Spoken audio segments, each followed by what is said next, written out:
Okay, after 3 days of minicamp in Berea, many questions have been answered. Some still linger as the Browns go into football hibernation ahead of next month's training camp. Odell Beckham Jr. not only present all 3 days, but said he's, quote, giddy about being a Brown. He also looked pretty good. The most prevalent question remaining surrounds the fate of Duke Johnson. But with OTAs and minicamp in the books, Derek Forrest says the Browns are happy with their progress.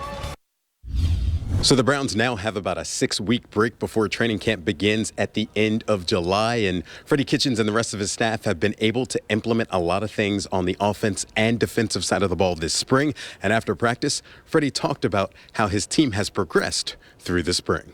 You know, this has been a long process for these guys. As a new head coach, you get an extra week and an extra mini camp, which in reality turns into 2 weeks. So I've been most impressed with how these guys have kept their head down and just worked, because it does get redundant after a while. Freddie wasn't the only one giving out grades. Joe Batonio after practice talked about Freddie Kitchens and how he's progressed as a head coach.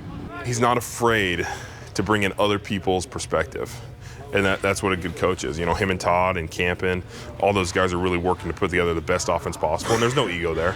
He wants the best thing to happen for the team because he knows as the team goes, you know, his career goes. All right, as I mentioned, the Browns get about a 6-week break before training camp begins, and that's when the fun gets started. They'll finally put on the shoulder pads and the helmets and get to business. Reporting from Berea, Derek Forrest, News 5.